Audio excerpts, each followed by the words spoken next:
Hello and welcome to Cupcake Addiction's Rainbow Butterfly Giant Cupcake tutorial, where I'll be showing you how to make this gorgeous giant cupcake with our beautiful spray of rainbow butterflies coming on it. Now, we have showed you how to make these beautiful little three-dimensional butterflies in an earlier tutorial, so I will leave a link in the description box below. You can follow that to see how you make these lovely butterflies that will stand up by themselves on the side of this cake. I will mention that we've made those at least 2 days in advance. If you want them to stand up three-dimensional, you will need to make them 2 days in advance so they have adequate drying time. If you're happy just to have them flat on the top of the giant cupcake, that is also fine. I've got some perfectly pipeable buttercream frosting. I'll leave a link to that in the description box below also.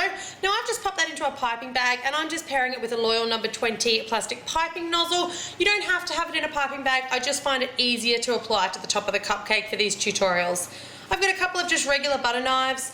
I've got a fondant roller, a regular rolling pin will also do. A little bit of cornflour, cornstarch or powdered sugar in a little shaking container, and I've got some white fondant.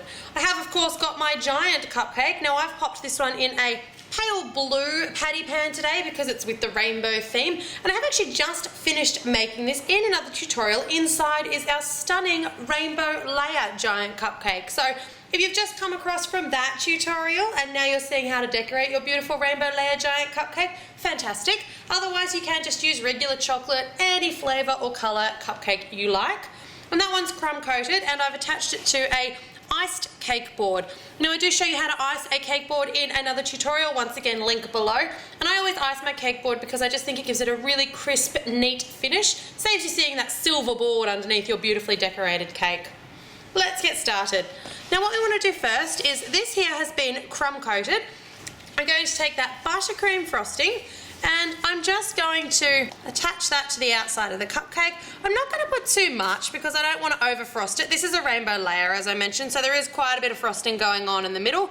But I've got mine on a little spinning turntable. We call them Lazy Susans. You could use cake decorating turntables.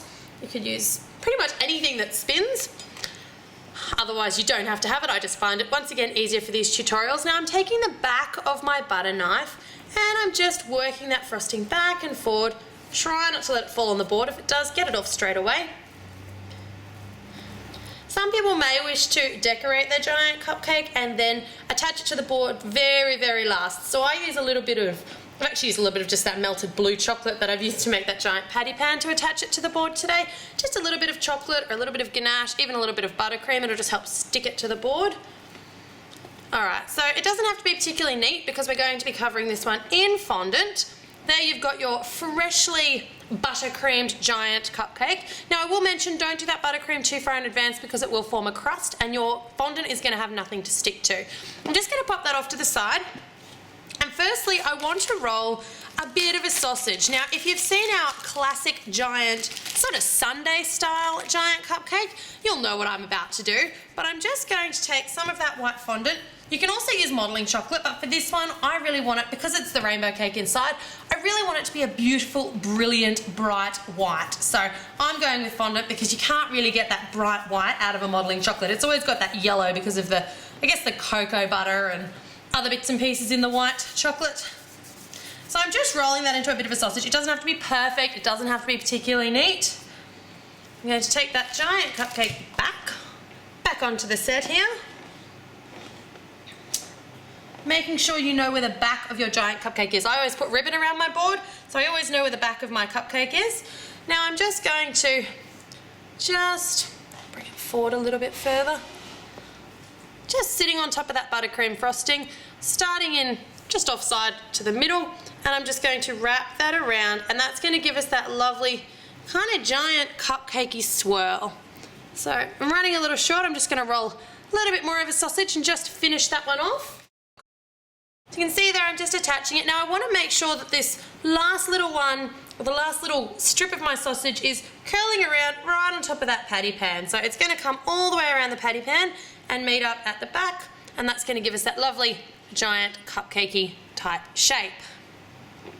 Now, we'll pop that off to the side, roll out our white fondant. Alright, so we're just going to give that fondant just a quick knead in between my hands just to soften it up. I'm going to pop it down onto that cornflour. Give it a little press out between your palms. It saves you doing quite as much rolling. Pop it down. Just swipe it around in that cornflour just to give it a nice even coating on the back. And we're just going to roll it out. I like to keep my fondant moving. So give it a couple of rolls, give it a turn. Give it a couple of rolls, give it a turn. And that's just so that you get a really nice even roll, a really nice even width of fondant, and also so that it doesn't stick to the bench. Now I've rolled that fondant out really quite thin. You can see there how thin it is, and that's once again just because there's so much going on in this cupcake and I don't want to overkill it with sweetness, unless I already have.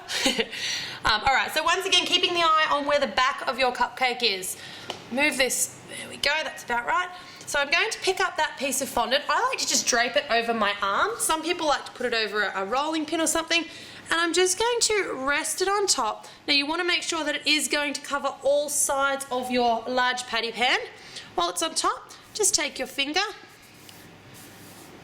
and just push into those indents. If you do get any little creases such as this one, lift it up.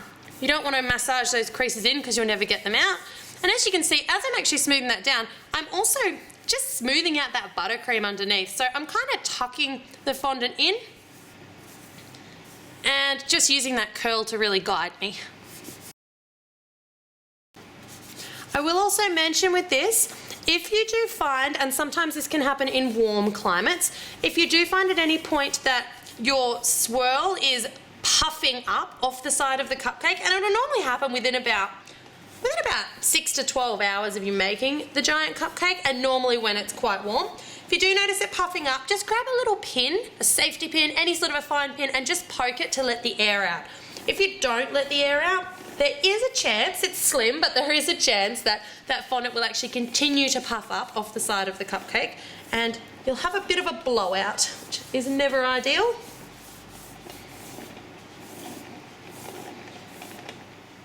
Alright, now as I get down to the bottom, I'm just going to go along and I'm going to cut not quite the bottom, I guess the top of the giant patty pan or giant cupcake case. I'm going to cut about 1 centimetre below it. So I'm just going to run that knife around.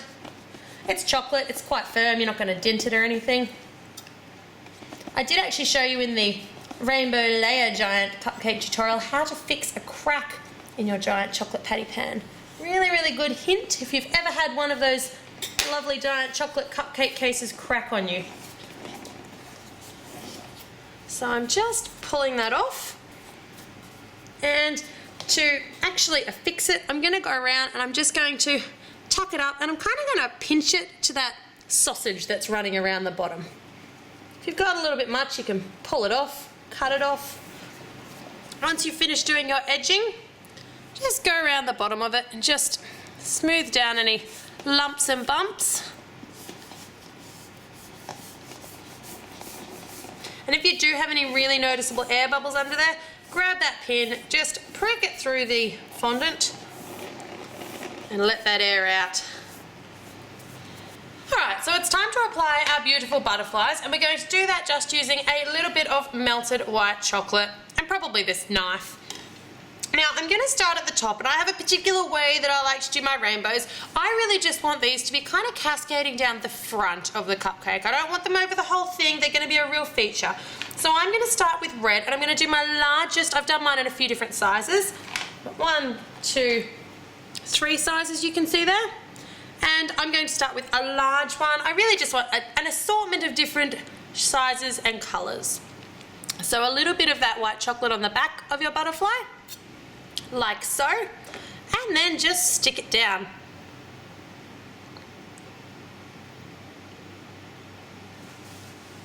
With my first butterfly, now when you are applying your butterflies, do make sure that you apply them bearing in mind where the front of your giant cupcake is. You don't really want to see too much of the underside of the wings. You want to see all those beautiful butterflies in their best possible glory. So I like to put just a large one and then a couple of small ones, maybe one of those medium ones. You can use all the same size, but I like the difference that it gives you having a couple of different sizes.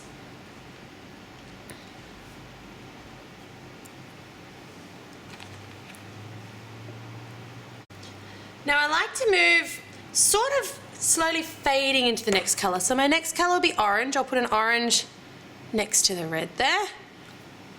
And then I'll do a larger orange. And I made quite a few more of these than I think I'm going to need, because you never know when you might need an extra one or two, and you're better off to have too many than too few. So I'll stick some of my leftovers on some of the little cupcakes that will go with this lovely giant cupcake.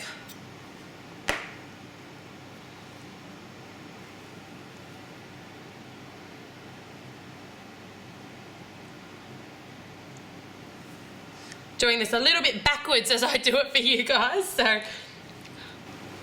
So as you start coming down, you want to kind of bring them out a little bit. They're actually going to come all the way down onto my board. You want to bring them out a little bit and also kind of curl them around. So you still do want them just going on one side of the cupcake, but you don't want to limit them to just being a line. You want them to kind of look like they're scattered and butterflying about.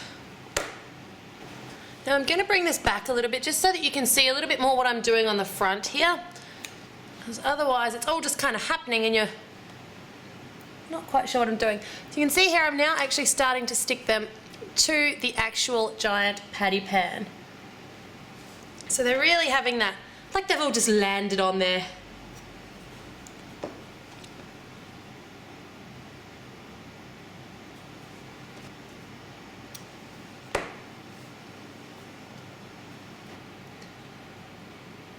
Now if you want to, you can scatter a few extra of those beautiful rainbow butterflies around the giant cupcake, but you'll see that you've got one quite plain, unassuming, just plain white giant cupcake, and then you've got one absolutely stunning spray of butterflies coming down the front of it.